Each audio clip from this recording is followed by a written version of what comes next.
अरमान बेटा, कर दो ना अपनी मीटिंग कैंसिल। कौन सा तुम्हारे ना जाने से मुल्क रुक जाएगा। बोलो अपने ऑफिसर से कि मैं नहीं आ सकता। सरकारी अफसर है अम्मी आपका बेटा, ऐसे ही मीटिंग थोड़ी कैंसिल कर सकता हूँ। बहुत लोगों को जवाब देना होता। और वैसे भी शादी तो जरीऊन और राहा की है, मेरी थोड़ी। क्या मैं मीटिंग कैंसिल करूँ? ये तो सरासर खुदगर्जी हुई ना। तुम शायद भूल रहे हो, राहा तुम्हारे बचपन की दोस्त भी है। माना तो उसे चाहते हो कि बेटा अगर मोहब्बत का रिश्ता नहीं रहा तो क्या दोस्ती का भी नहीं रखोगे? दोस्त तो दोस्त की खुशियों में शामिल होते हैं, उन्हें छोड़ नहीं देते। क्या पुराने जमाने की बातें कर रही हैं आप अम्मी? जाके पूछे ना अपनी तारा भी और राहा से, क्या उन्हें मैं याद नहीं? हमारा यूं ना जाना मुझे अच्छा नहीं लग रहा। लेकिन मुझे बहुत अच्छा लगेगा जब मेरी माँ अपनी शान से उनकी शादी में जाएगी। याद रखिए अम्मी, अब आप ज़ैनब नहीं हैं, अरमान सिकंदर असिस्टेंट कमिश्नर की माँ और हयात ख़ानदान की बहू हैं।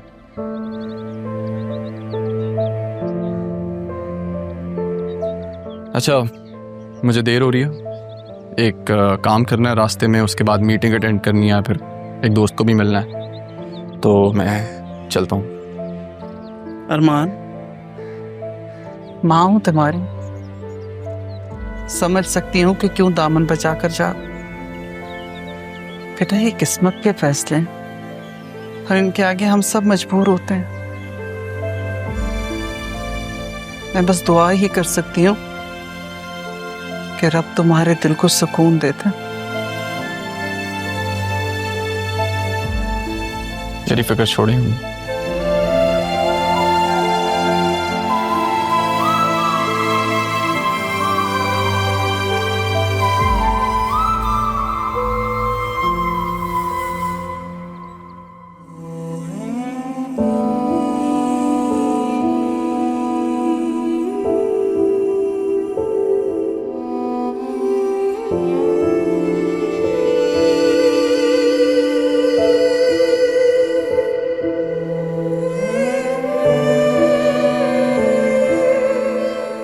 कैसी हो रहा?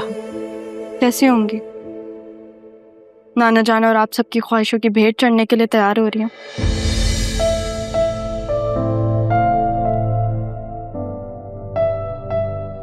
ऐसे मत कहो बेटा। आप मुझे बेटा मत कहें, क्योंकि जिसने मुझे बेटी की तरह समझा वो तो आपके एक कहने पे यहाँ से चली गई। जिसे मैंने अपना समझा उसने भी आपका कहना मान लिया और मुझे कुर्बान करके चला गया। मुझे लगा था कि अब मेरी माँ आई है तो बतूल की माँ जैसी होगी, हर किसी से मेरे लिए टक्कर लेगी, और आपने क्या किया? मेरे मजीद टुकड़े टुकड़े कर दिए। पहली दफा मैंने कुछ मांगा था, पहली दफा मेरी कोई ख्वाहिश थी।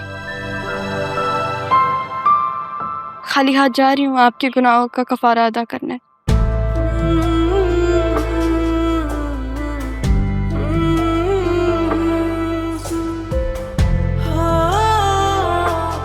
मेरी जिंदगी है तू।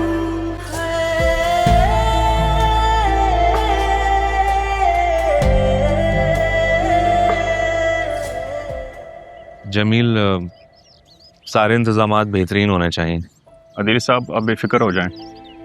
आपकी शादी के सारे इंतजामात भी तो हमने संभाले हुए थे।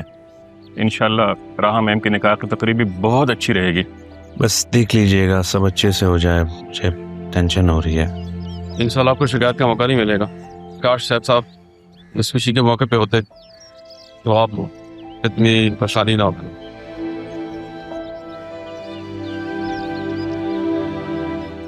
आप आज होते तो बाकी परेशानी नहीं होती मुझे। तो आप बेफिक्र हो जाएं, ये तकलीफ हमारी इतनी ही है। अच्छा जमील, खाने की जिम्मेदारी किसको दी है? ओ कबीर है ना, बस सामान लेने बाजार भेजा हुआ है, बस आता ही होगा। Thank you so much. अच्छा बस देख लीजिएगा किसी भी मेहमान को कोई परेशानी ना हो। हम ज़रा इंतजाम देख लें। जी। अस्सलाम वालेकुम।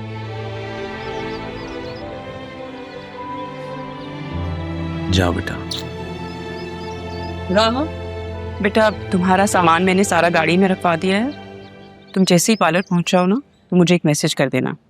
इनफैक्ट वहाँ पे एक लड़की है नीलम, उसको बोलना वो तुम्हें असिस्ट करेगी, ठीक है? बतूल नहीं आ रही मेरे साथ? नहीं, कल सारा दिन मार्केट्स में रही है, शी इज टायर्ड, इसको थोड़ा रेस्ट करने दो। ये मैं उस वाला ऑफिस कर देती। अरे क्या ज़रूरत है अल्लाह हाफिज कहने की? तुम भी तो लेट हो रही हो, अपॉइंटमेंट ली हुई है तुम्हारी। आज जुम्मा है, थोड़ा सा आराम करे ताकि वो भी रात में अच्छे से तैयार हो। I'm sorry बेटा,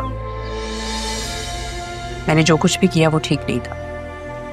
अपने किए पे वाकई शर्मिंदा हूँ। अगर हो सके तो मुझे माफ कर दो। चाहे जो कुछ होना था वो ऐसा वो नहीं था। आप सॉरी मत करिए, इट्स फाइन। ओके बेटा, हाफिज। तुम्हारी तबीयत ठीक है ना? क्यों? मेरी तबीयत को क्या हुआ? ये प्यार अगर तुम पहले दिखा देती राह के लिए अच्छा होगा। अदिल, जब मेरी शादी हो रही थी तब, या फिर जब राहा यहाँ आई थी तब, आप लोग मुझे सब कुछ सच सच बता देते ना तो जो अभी घर का माहौल है वो ना होता।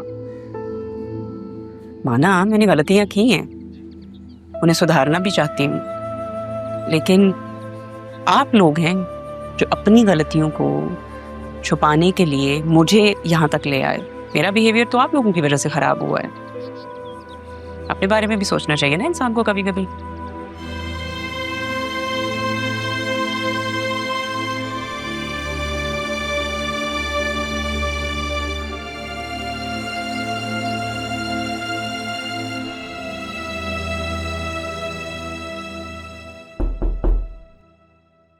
Come in.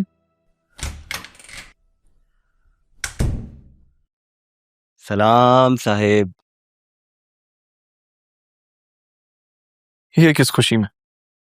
अरे ये सलामी तुम्हें नहीं बल्कि तुम्हारी बेवकूफ़ी को दे रहा हूं मैं।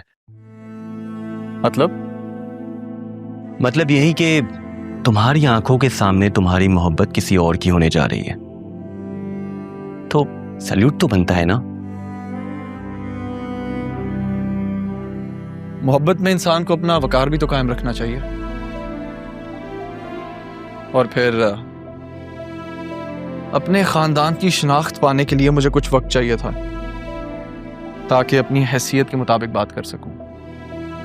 तो चुड़िया तोड़ गई ना, और मोहब्बत को खानदान और शनाख्त से तोलना ही था ना।